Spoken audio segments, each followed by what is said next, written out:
Hello, everyone, and welcome to World Wheelchair Warriors. You know, some time ago, I did a video on service dogs, and I looked like I came through the war or something like that. I must have just come back from the hospital. I don't know what happened there.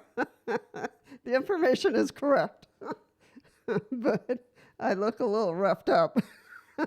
So I'm going to redo that video and talk a little bit about service dogs. I had a service dog myself for about 4 years.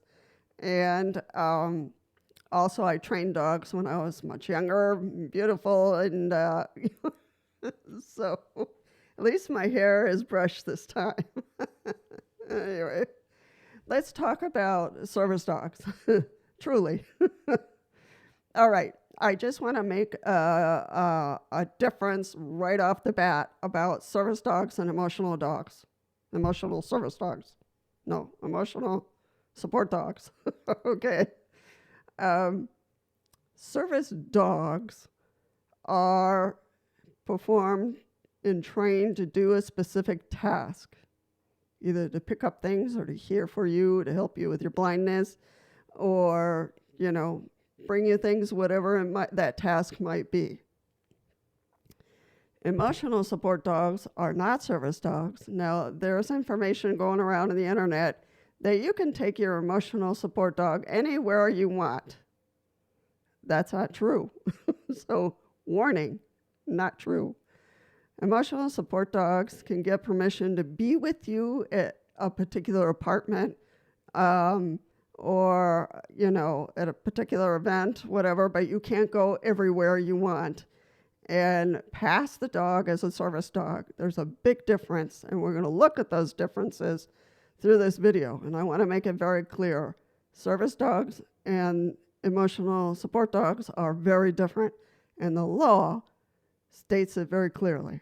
All right, so this time in this video, I'm going to go through the law. So I'm on the page of ADA.com, and it gives a whole description of what a service animal is. So last update on this page, because they were going through this in 2020, and so the last updates were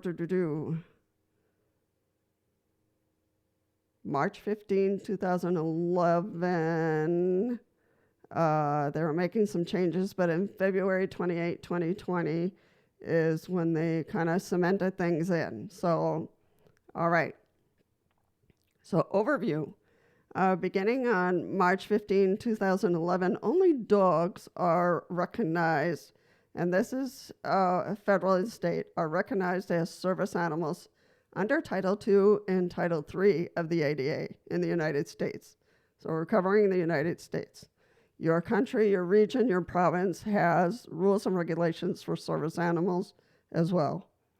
A service animal is a dog, is individually trained to do work or perform tasks for a person with a disability.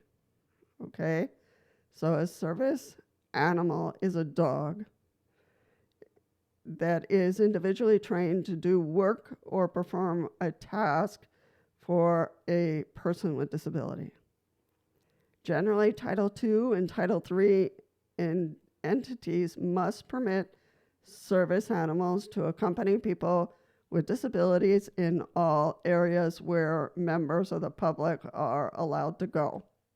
So that means libraries, restaurants, schools, so, anywhere that the public can go. However, there are some regulations up there. There are some limits. You can't take a service dog, to a zoo, for instance. Why?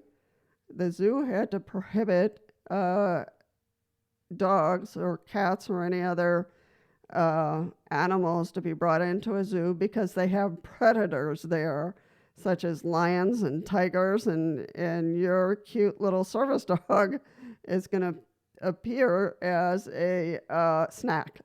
So They don't want your dog to be harmed in any way, and they certainly don't want the predator, whichever predator that is, to attack or harm emotionally your service dog. So same thing applies if you go to a safari or to some parks. If you go to a park to camp out, whatever, they'll give you some warnings, because bears and other big animals might see your service animal as a snack. So be aware of that.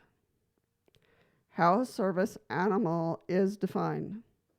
As service animals are defined as dogs that are individually trained to do work or perform tasks for people with disabilities. So we want to make emphasis on that because I'm going to make it a separate and distinct separation between service dogs and emotional support dogs. Example of such work or tasks include guiding people who are blind, alerting people who are deaf, pulling a wheelchair, alerting and protecting a person who is having a seizure, reminding a person with mental illness to take prescribed medications, calming a person with post-traumatic stress disorder during an anxiety attack, or perform other duties. Service animals are working animals, not pets. The work or task a dog has been trained to provide must be directly related to the person's disability. Dogs whose sole function is to provide comfort or emotional support do not qualify as service animals under the ADA. I want to repeat that because of the wrong information that's being put out there. This is law, okay? Dogs whose sole function is to provide comfort or emotional support do not qualify as service animals under the ADA. This definition does not affect or limit the broad definition of assistance animal under the Fair Housing Act or the broader definition of service animal under the Air Carrier Access Act.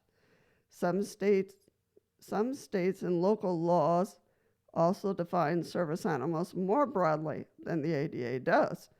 Information about such laws can be obtained from the relevant state attorney general's office. So we know that states are independent in creating their laws, and they do it mostly based on the federal laws. However, there could be some wiggle room in your state, my state, the next door neighbor's state. So you do have to look at the state laws when it comes to where you live. Now, let me make a distinction, a very clear distinction of emotional support dog and service dogs. Emotional support dogs, for the most part, are not trained for any tasks. They just jump on you and lick you and hug you and lie in your lap to calm you down or to help you with your emotional state. But they're not trained to do that. That's something they do naturally. So that's really important for you to hear. So they're not really trained to do that task. They're doing it automatically. A service dog goes through 2 years of training, and they're trained to do specific tasks according to the disability of that person. So does that make sense? I hope so.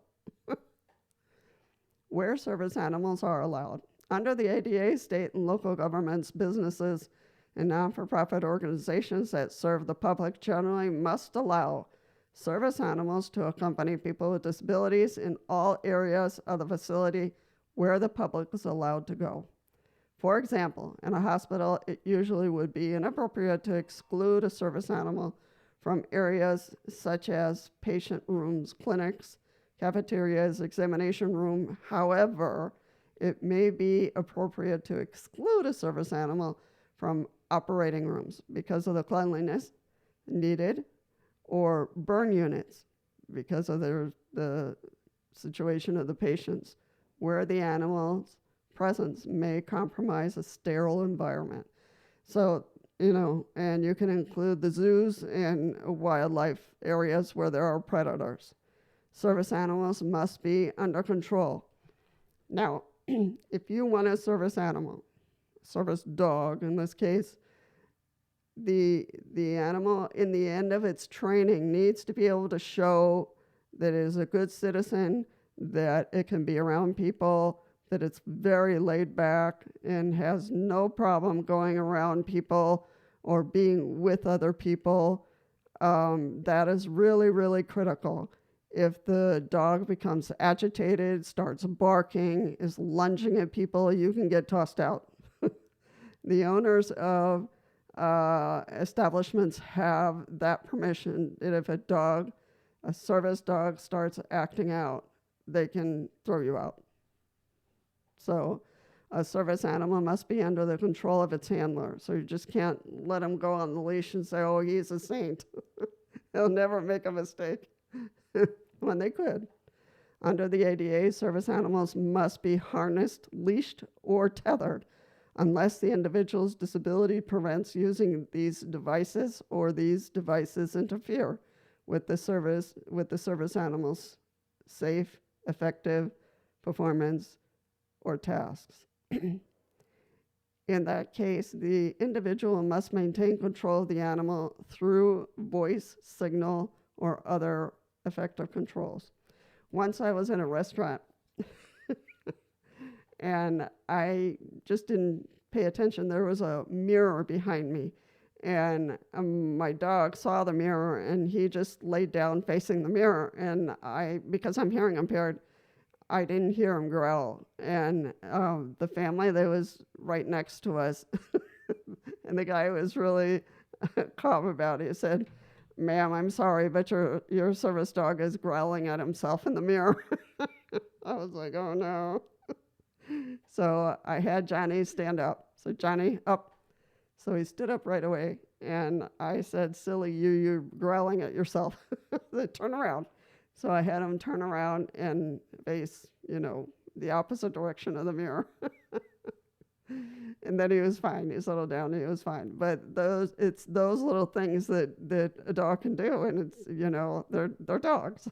So, but that's something you want to train out of them. Inquiries, exclusions, charges, and other specific rules related to service animals. So, when it is not obvious that what service an animal provides, only limited inquiries are allowed. Staff may ask 2 questions. 1, is the dog a service animal required because of a disability? They can ask that. Or number 2, what work or task has the dog been trained to perform? Staff cannot ask about the person's disability, require medical documentation, require a special identification card or training documentation for the dog, or ask that the dog demonstrate its ability to perform the work or task. So they can't do any of that. So you can see how they have their hands tied at times, because people are trying to pass their pets and their emotional support dogs as service dogs, and that is very inappropriate and does not help people who are trying to use or are using a legitimate service dog. So I ask that those people who have emotional support dogs or pets that you not do that, because the law doesn't allow it. So you can get removed. So, all right, allergies and fear of dogs are not valid reason for denying access. A person with disability cannot be asked to remove his service animal from the premises unless the dog is out of control and the handler does not take effective action to control it, or the dog is not housebroken. When there is a legitimate reason to ask that a service animal be removed, staff must offer the person with the disability the opportunity to obtain good or services without the animal's presence. So that can happen, folks. So that's why it's really important that your service dog be socialized and know exactly what it needs to do when it's outdoors with you. Establishments that sell or prepare food must generally allow service animals in public areas, even if state or local health codes prohibit animals on the premises. So one thing is animals and another thing is a service dog. People with disabilities who use service animals cannot be isolated. So they can't put you in a corner far away from other people. That's not allowed. If a business such as a hotel normally charges guests for damage that they cause, a customer with a disability may also be charged for damages caused by himself or the service animal. So this is really important. If your dog causes some damage, tore up the carpet or stained the carpet or, any of those things, you could be charged for those damages. So your dog also has to be trained not to tear things up, ever. Staff are not required to provide care for or supervise a service animal. So that's really important. Then it goes into miniature horses, and we're not talking about miniature horses. So let's see. All right. So I just want to repeat this. Emotional support dogs are not allowed anywhere except in your apartment because you got a letter from your doctor saying it would be important for you to have that emotional support dog with you. So that's allowed, but it doesn't mean that you can go anywhere you want. The law doesn't support that. So don't try it. There's a lot of things out there. There's a lot of internet information out there that is wrong. So many people with disabilities use a service animal in order to fully participate in everyday life. Dogs can be trained to perform many tasks, important tasks to assist people with disabilities, such as providing stability for a person who has balance issues, and my dog certainly did that. Picking up items for a person who uses a wheelchair, preventing a child with autism from wandering off, or alerting a person who has hearing loss when someone is approaching from behind. And that Johnny did that very well. Sometimes people in stores would call out to me, ma'am, can I help you? Have you been able to find everything you need? And I would not hear them because they would be too far away. So Johnny would nudge me, and then I would look around to see where that person was. So that was extremely helpful. Let's see if any of these questions will be helpful. Okay. All right, here's a good one. Are emotional support, therapy, comfort, or companion animals considered service animals under the ADA? And the answer is very clear. It says no. These terms are used to describe animals that provide comfort just by being with a person. Because they have not been trained to perform a specific job or task, they do not qualify as service animals under the ADA. However, some state or local governments have laws that allow people to take emotional support animals in public places. In some states, some areas. You may check with your state and local government agencies to find out about these laws. And you might be subject to a specific state, to a specific county. So just be aware, it's not everywhere. So if someone's dog calms them when having an anxiety attack, does this qualify it as a service animal? It depends. The ADA makes a distinction between a psychiatric service animal and emotional support animals. If the dog has been trained to sense that an anxiety attack is about to happen and take a specific action to help avoid the attack or lessen its impact, that would qualify as a service animal. However, if the dog's mere presence provides comfort, that would not be considered a service animal under the ADA. I'm hoping that clarifies. Does the ADA service animal require service animals to be professionally trained? No.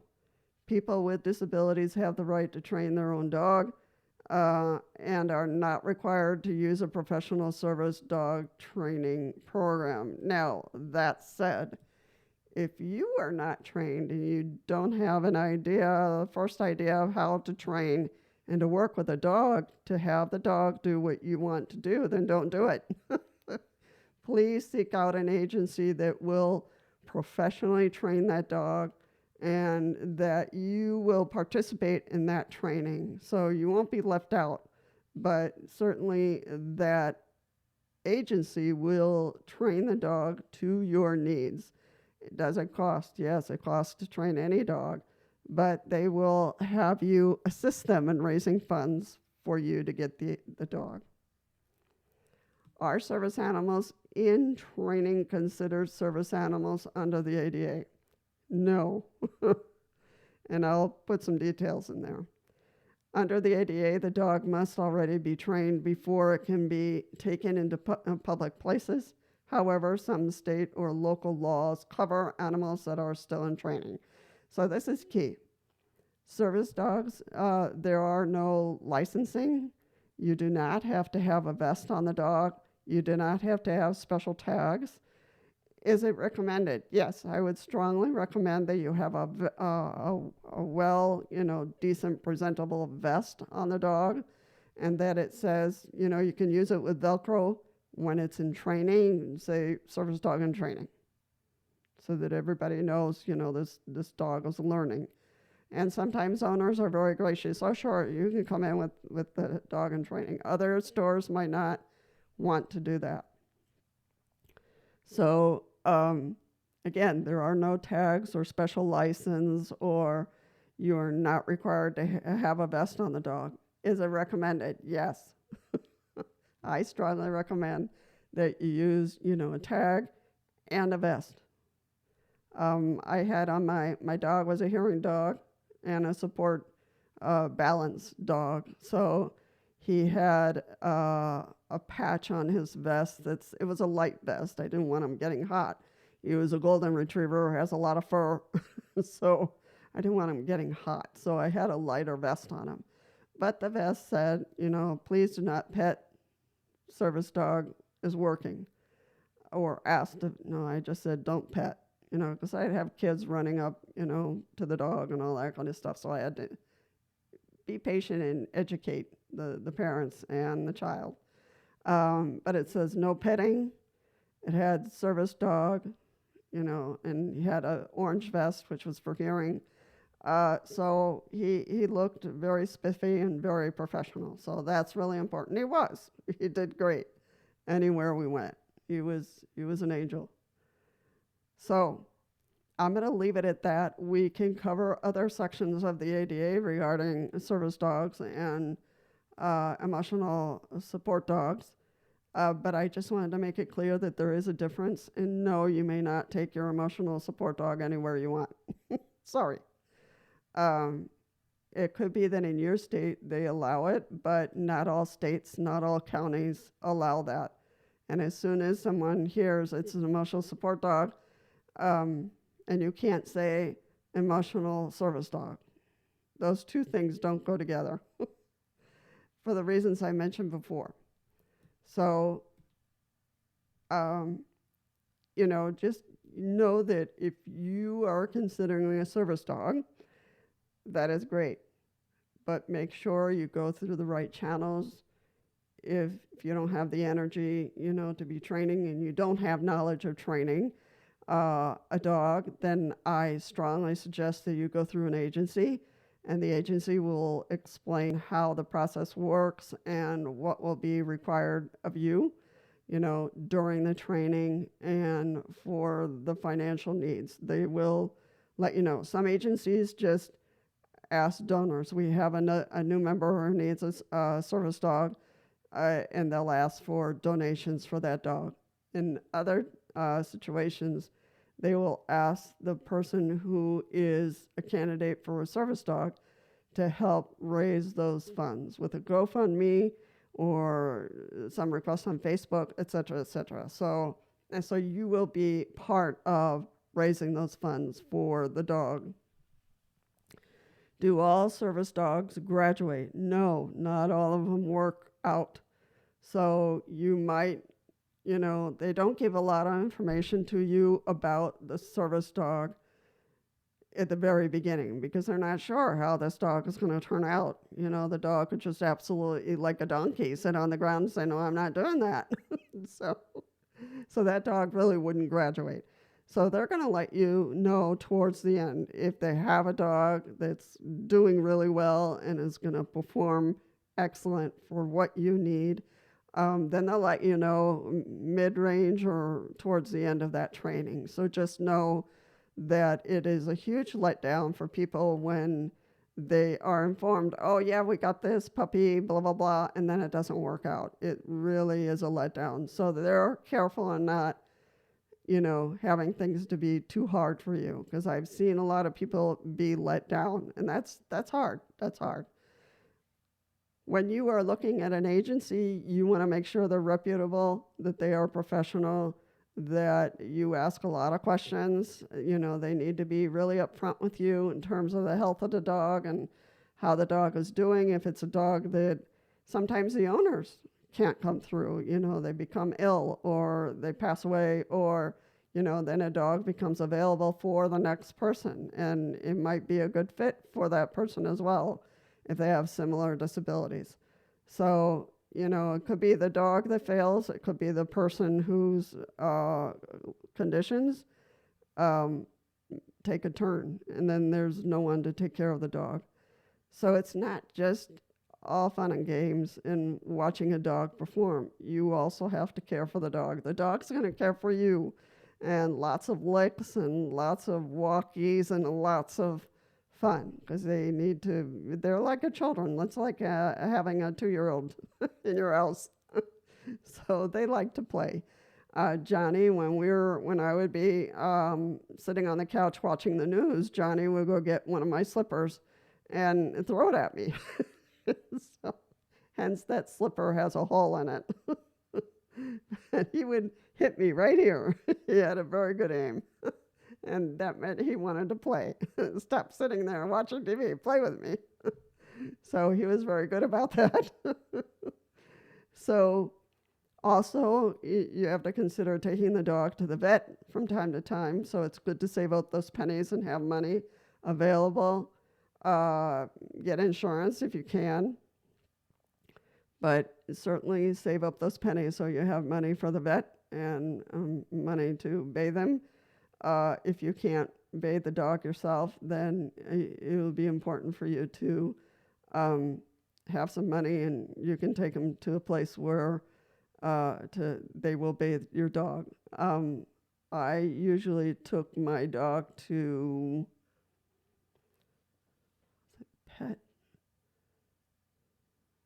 Pet World.